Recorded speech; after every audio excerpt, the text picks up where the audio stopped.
Y permítame, Yoreli, para que nos acompañe en esta entrevista, saludar a don Carlos Carrillo, un hombre que todos los días se levanta con una sorpresa distinta. Él está en la unidad de gestión de riesgo abriendo cajones, y gracias a él estamos descubriendo cosas terribles con una chequera infinita, con unos gastos que se han utilizado en muchos casos, no sé si en la mayoría, para temas que no tienen que ver con su función. Se han desviado muchos recursos y don Carlos Carrillo no ha tenido ningún temor en contarle la verdad a los colombianos. Don Carlos, buenos días, bienvenido a la W. Muy buenos días, Julio, un saludo para usted y para todos los oyentes. Siempre que terminamos una entrevista yo digo, bueno, esta fue la última vez que hablamos con Carlos Carrillo porque es que no puede pasar nada más grave. ¿A usted no le da esa misma impresión de que usted no puede creer que todas las semanas se encuentre una sorpresa mayor? Pues sí, Julio, la verdad es que es bastante sorprendente lo que sucede y creo yo que hay mucho más aquí por develar y creo que además esto pues está afectando a una buena parte de la clase política y también creo que esto, como dicen ustedes, pica y se extiende porque cada vez va rebotándole a personas pues a más y más personas, senadores, bueno, en fin, y seguramente esto va a seguir echando hacia atrás. Vamos ahora con algo que usted encontró. Es que hay un director jurídico en la sombra que curiosamente está relacionado con la pareja de Nicolás Petro. ¿Cómo se puede explicar eso? Sí, pues realmente el tema de Laura Ojeda es algo de lo que yo tuve conocimiento pues hace nada. Yo estaba muy preocupado por este señor Iván Alfaro, porque pues primero se niega a irse, sigue devengando esos 24 millones de pesos mensuales, que pues son unos honorarios exagerados. Este señor, cuando entró a la entidad, acreditó solamente una experiencia, solamente una. Y bueno, pues por ahí dicen muchas cosas, dicen que ese señor trabajó por allá con Juan Carlos Martínez Sinisterra en el pasado. Bueno, digamos que hay un montón de cosas que se dicen, pero cuando uno ve los papeles que están en la entidad, pues solamente acredita una experiencia, que es en su propia firma. Y esa firma, pues, dice ser partner. Estas firmas de abogados todas utilizan el inglés para darse estatus. Dice ser partner de otra firma, Capstone Group, que justamente el último día de Olmedo pues iba a recibir un contrato de 1.200 millones de pesos con unos honorarios de 100 millones de pesos mensuales. Entonces pues esto es una cosa absolutamente sorprendente y el señor pues tiene unas especializaciones, ni siquiera tiene maestría, pero pues claramente era alguien de toda la confianza de Olmedo López. Y a mí sí me preocupa mucho pues que este señor pues aparte de los 24 millones de pesos, quisiera 100 más y sigue buscando clientes por fuera. Él había sido también abogado en el caso de Interbolsa. Entonces, pues al fin, ¿qué? ¿Solamente trabaja para su empresa o solamente trabaja para la unidad? ¿Tiene casos aparte? Es algo bien complejo porque todo el mundo en la oficina sabía que él era el verdadero director jurídico de la entidad. Director, usted nos dice que él continúa trabajando en la entidad. ¿Cuál es el rol de Alfaro por el que está cobrando 24 millones? ¿Él está siendo aún su asesor jurídico? Pues es imposible para mí tener a ese señor como asesor jurídico. Yo lo puedo tener representando a la entidad. Por ejemplo, pensemos en una cosa. ¿En qué me podría ayudar el señor Alfaro? Pues en que la UNGRD se declare víctima de estos dos bandidos, de Olmedo y de Schneider. Pero pues ¿cómo voy a ponerlo a él al frente de ese caso cuando pues hacía parte de esa dirección? Una dirección paralela donde pues hay unos contratistas que no firman nada, que no asumen responsabilidades ante los entes de control, pero que sí tomaban decisiones, como es el caso de él, del otro señor Henry Saldarriaga, gran amigo de Olmedo, que incluso daba órdenes allá en la FIDU Previsora, y también dicen del esposo de la señora Ana María Castaño, secretaria general, que es quien firma estos contratos, ¿no?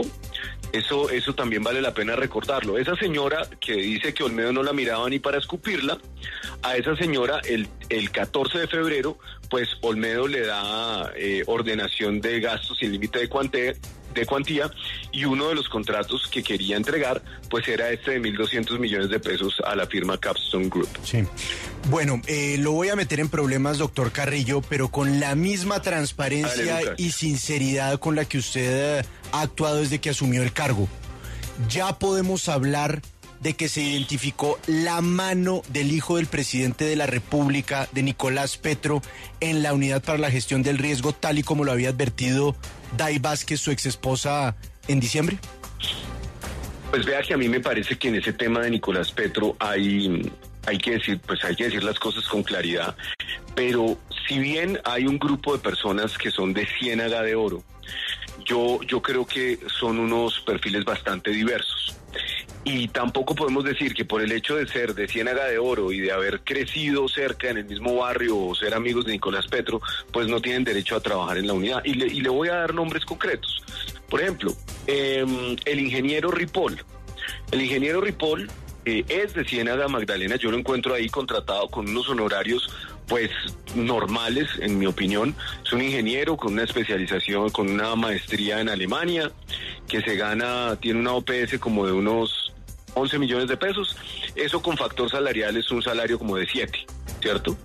Y es una persona capaz, competente, con experiencia, que trabaja y que pues está haciendo un buen trabajo en la oficina de Cartagena. Pero sí, es de allá, de Ciénaga Magdalena, y creció cerca de Nicolás Petro, hasta donde tengo entendido. Entonces, pues sí siento también que en el ánimo de atacar permanentemente al gobierno, pues se está haciendo injusto con algunas personas.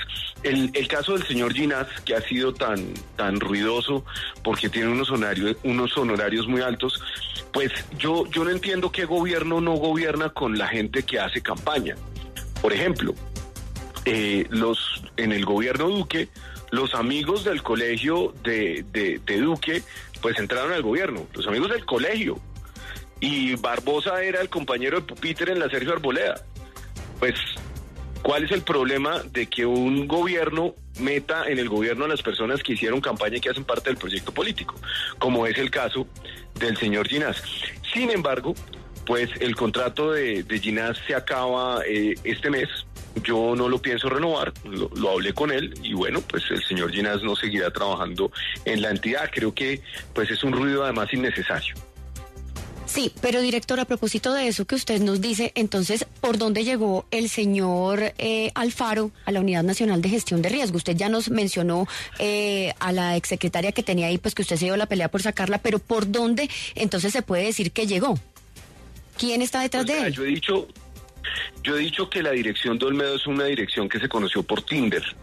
Y creo que eso hace parte de los muchos problemas que tuvieron. Ellos muy rápidamente empezaron a mostrar fracturas entre ellos y creo que eso tiene que ver con que es una dirección que se compone sin que realmente en algunos casos haya cercanía. ¿Quiénes eran cercanos a Olmedo? Pues por supuesto este señor Henry Saldarriaga. Hay otro señor que es el jefe de reasentamientos, que se llama Alexander Angulo, que también era cercano. El jefe de comunicaciones también había estado cerca de Olmedo, pero no era el caso, por ejemplo, de Barreto, conocimiento que viene de un sector más cercano, ex polo democrático, ni tampoco de Schneider, que viene pues del clan Aguilar. Eso todo el mundo lo sabe. Entonces, recién se conocen y empiezan a montar, pues en el caso de Olmedo y Schneider, pues una organización criminal. Y a mí me preocupa mucho y creo que la Fiscalía tiene que investigar a fondo el papel que jugaron los otros miembros de la dirección y de la dirección subrepticia, como es el caso del señor Alfaro. El señor Alfaro, dicen, pues digamos que aquí yo no puedo dar fe de ello porque son rumores, no hay un papel que lo pruebe, no hay un indicio del que yo pueda decir es absolutamente cierto. Dicen llegó por otra persona también que estaba ahí, que era el señor Luis Montes de Ciénaga de Oro. Sobre el tema, hay noticia de Alfaro de última hora y es bueno que la conozca el director. Jenny. Julio acaba de emitir un comunicado en el que señala lo siguiente, abro comillas, el abogado Iván Alfaro Gómez. En junio de 2023 celebré contrato de prestación de servicios profesionales independientes con la fiduciaria La Previsora S.A. Unidad Nacional para la Gestión del Riesgo de Desastres y el Fondo Nacional para la Atención de Desastres. Las actividades que se pactaron corresponden a la prestación de servicios jurídicos especializados, pero en ningún caso contemplaron la gestión de la contratación ni la ordenación del gasto, pues tales funciones corresponden de manera o de forma exclusiva a las áreas administrativas, Dirección General y Secretaría General, y a las misionales, subdirecciones de la entidad. La remuneración convenida fue prevista en la resolución vigente para la fecha y así fue autorizado, ejecutado y terminado en diciembre de ese mismo año. También señala Julio que en enero de 2024 se celebró un nuevo contrato, el cual se encuentra vigente y no ha sido incumplido por el contratista, señala el abogado Alfaro. Tanto el contrato anterior como el actual contemplan la realización de actividades de asesoramiento exclusivamente con la oficina asesora jurídica de la entidad, la cual, como está previsto en la ley y en las normas reglamentarias, no tiene funciones relacionadas con la contratación ni la ordenación del gasto. Hay otro párrafo en el que señala Julio que en ningún caso actué como jefe de facto ni superior de las funcionarias que ejercieron como secretaria general ni de la jefe de oficina jurídica, pues era evidente su experiencia en el sector público y su destacada formación académica. Hay también otro párrafo en el que dice, como defensor, no puedo ser obligado a conocer intereses personales, familiares, políticos, religiosos, raciales, ni de ningún otro tipo de los ciudadanos que me confían sus asuntos. La ley regula los eventuales conflictos de interés que puedan existir en el ejercicio del derecho y al no existir ninguno, el mandato se debe desarrollar con normalidad. Dice específicamente lo siguiente sobre la actual pareja de Nicolás Petro, hijo mayor del presidente de la República. Así lo hice con la señora Ojeda Estupiñán y con decenas de particulares, funcionarios, miembros de corporaciones públicas, magistrados e incluso ciudadanos extranjeros a quienes he representado o represento en la actualidad.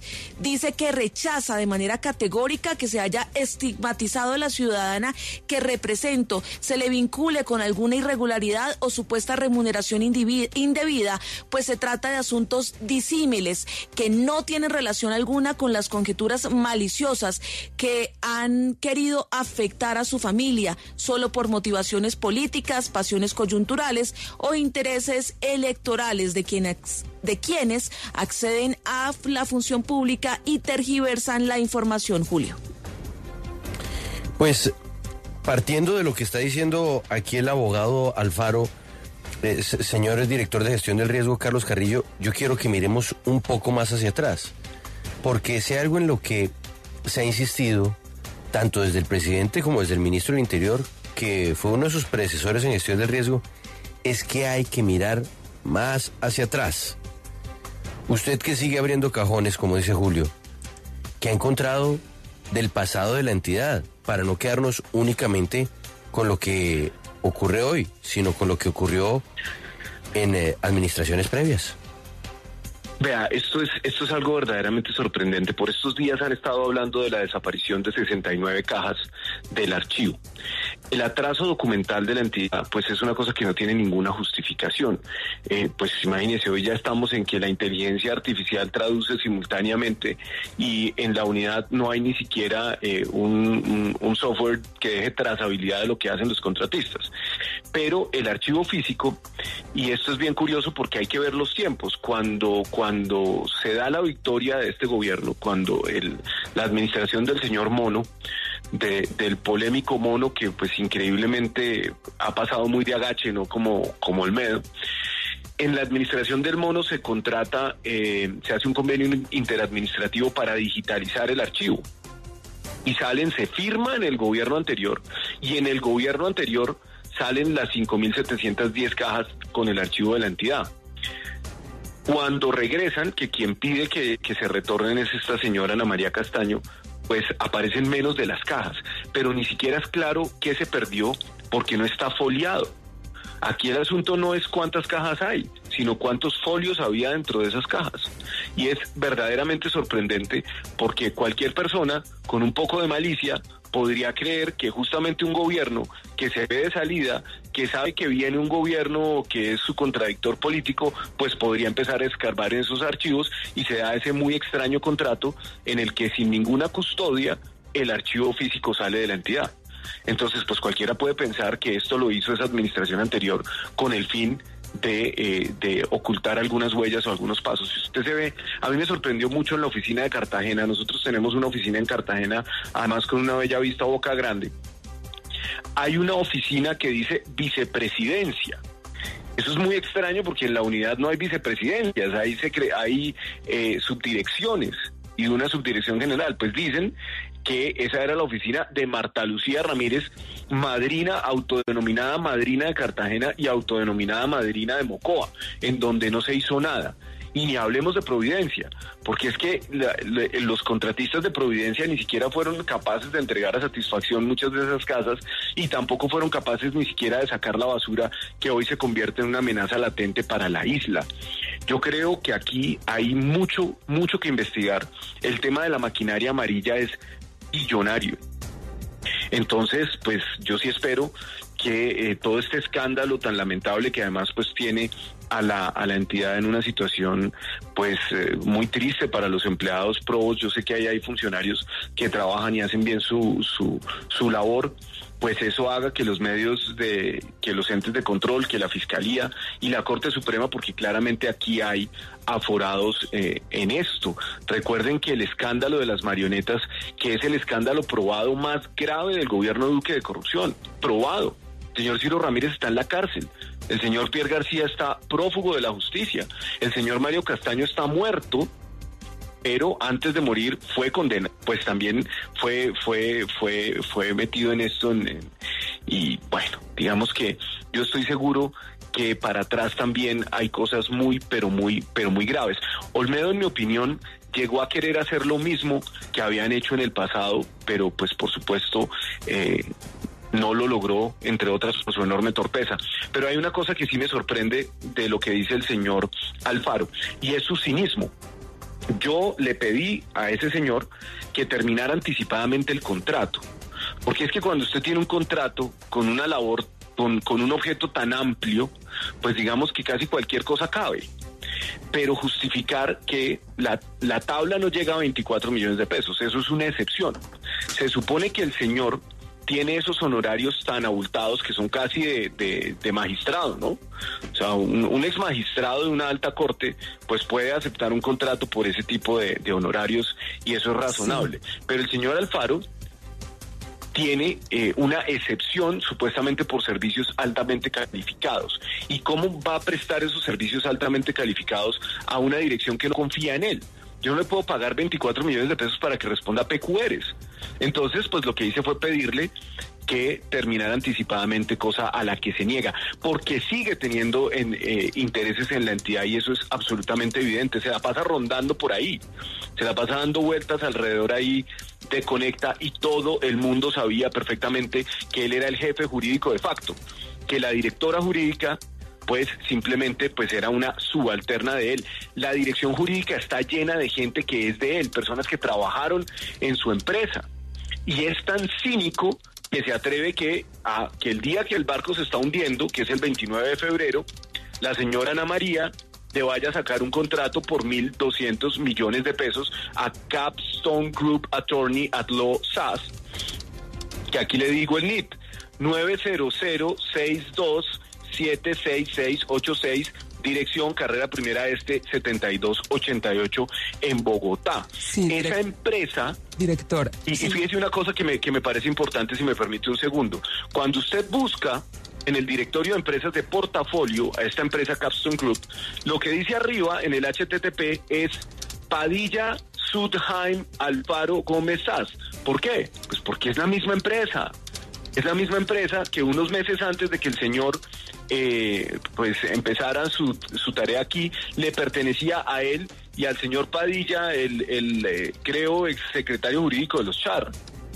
Sí. Entonces simplemente cambian de nombre las empresas para después darse contratos a ellos mismos. Sin lugar a duda, y usted lo ha dicho, son muchos los temas que hay que investigar, entre esos en muchas regiones de Colombia en donde se sigue necesitando esa prevención que no se ha hecho. Pero le toco otro tema, director, que se conoció este fin de semana y es lo relacionado con la investigación de la Procuraduría en contra del actual director de la UIAF, Luis Eduardo Ginás, por haber contratado por medio de un presunto tráfico de influencias a Regina López Burgos, prima de Nicolás, y a José Ignacio Ginás, hermano del director de la UIAF. ¿Estas personas siguen allí en la entidad? ¿Qué ha pasado con ellas? Sí, justamente hace un momento mencioné mi conversación con el doctor Ginás. Yo creo que el Ginás pues ha hecho su trabajo en lo que yo he sabido, pero el doctor Ginás no va a seguir en la entidad, se le vence su contrato en mayo y no va a ser renovado. Óigame, director, usted me perdonará que yo... El tipo tiene trabajo, ¿no? Sí, Tiene que abrir más cajones. Sí, es que quiero preguntarle por un cajón en particular. Y es el cajón de la reconstrucción de Providencia, señor director Carlos Carrillo.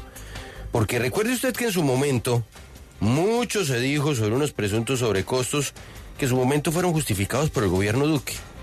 Sin embargo, aunque esa plata yo sé que pasó por Findeter antes de irse a la reconstrucción, sé que hubo también recursos de gestión del riesgo.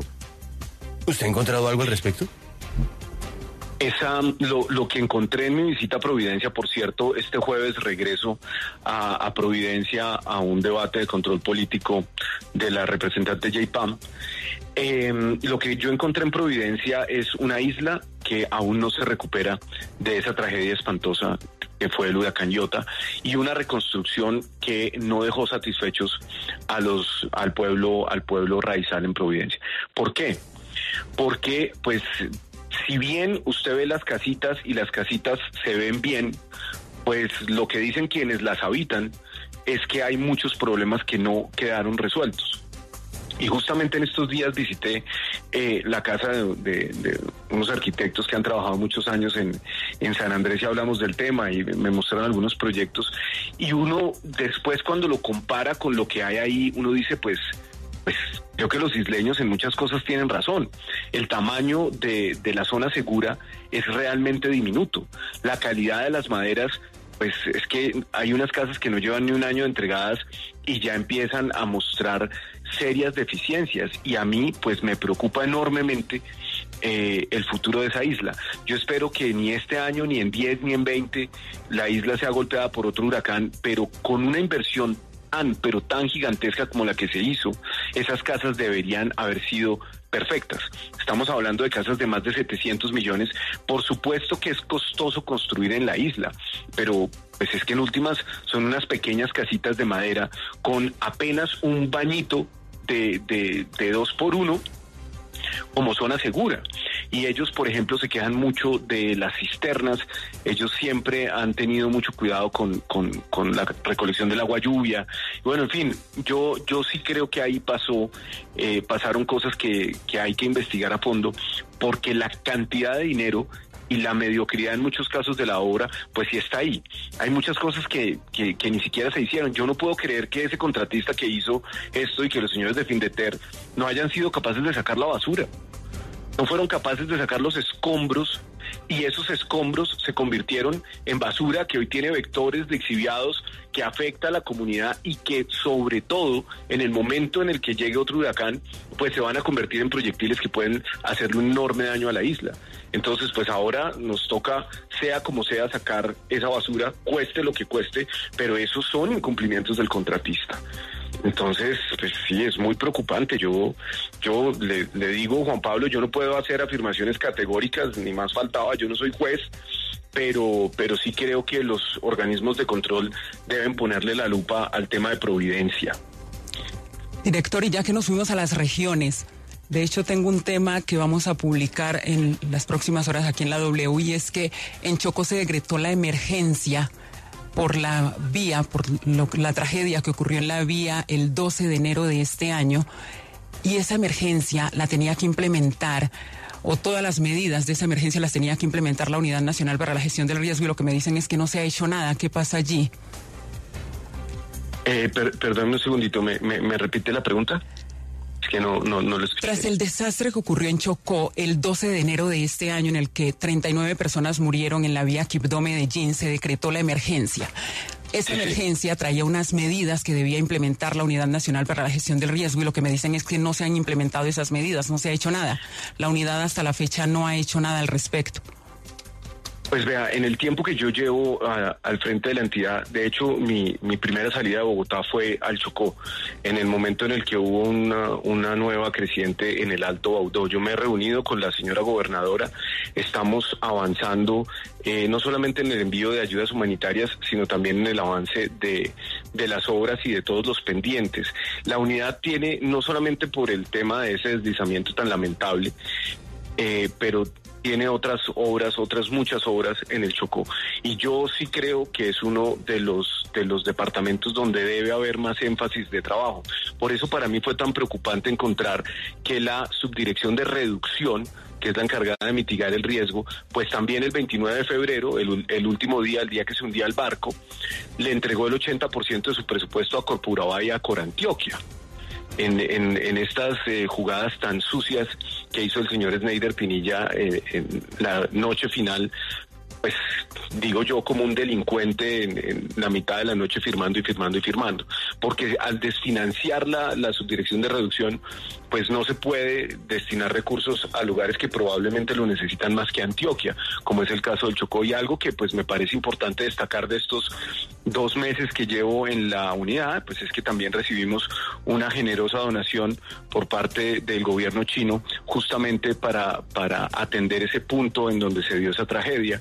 Y bueno, pues digamos que también hay que buscar cooperación internacional y todo lo demás. Director Carrillo, estamos abusando de su tiempo, por eso mi pregunta es para una respuesta de sí o no. Después de usted abrir todos esos cajones y ver la corrupción enquistada en todos los rincones de la Unidad para la Gestión del Riesgo, ¿usted considera que lo mejor es liquidar la entidad y volver a barajar? Pues bueno, eso es algo que yo no puedo decir, eso es algo que es potestad del señor presidente tomar esa decisión y del Congreso.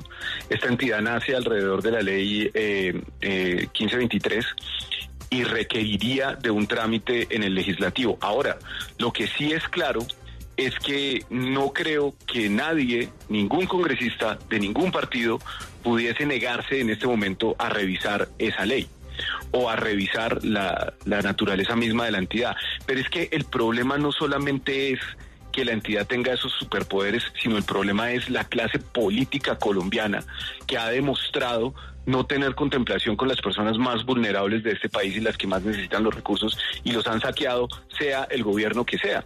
Justamente pues es lamentable para nosotros, para los que creemos en el proyecto político del señor presidente, que esto también haya sucedido en esta administración, y eso pues prueba que la corrupción está enquistada hasta los tuétanos de esta sociedad. Entonces yo no me atrevería a decir que hay que liquidarla, porque además no es competencia mi decisión, y también esto pues genera un impacto enorme en las personas que trabajan en la entidad y que están en los territorios poniendo incluso en riesgo su vida.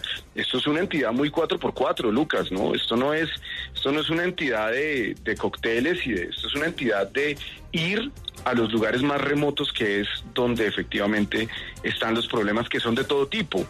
Grupos armados ilegales, el narco, bueno, todo lo que ustedes quieran está en la misionalidad de esta entidad lidiar con ello. Entonces, pues habría que verlo. Hay un ejercicio, Lucas, que a mí me parece muy interesante, ojalá alguien lo haga, y es revisar cuál fue el proyecto de ley que entregó el gobierno Santos y cuál fue el que salió. Porque yo estoy seguro de que pues los señores congresistas le metieron mano a eso para quitarle uno que otro seguro a esa plata. Mire, yo le tengo también una última pregunta de sí o no, doctor Carrillo, muy complicada. El presidente Petro se siente absolutamente traicionado por esas personas que hemos mencionado, pero al mismo tiempo, pues asume una responsabilidad política por haberlas nombrado. ¿Cuál es el alcance de esa responsabilidad? No lo sabemos, pero usted sabe que los Moreno Brothers son expertos en beneficios y llaman a los medios y sueltan cositas.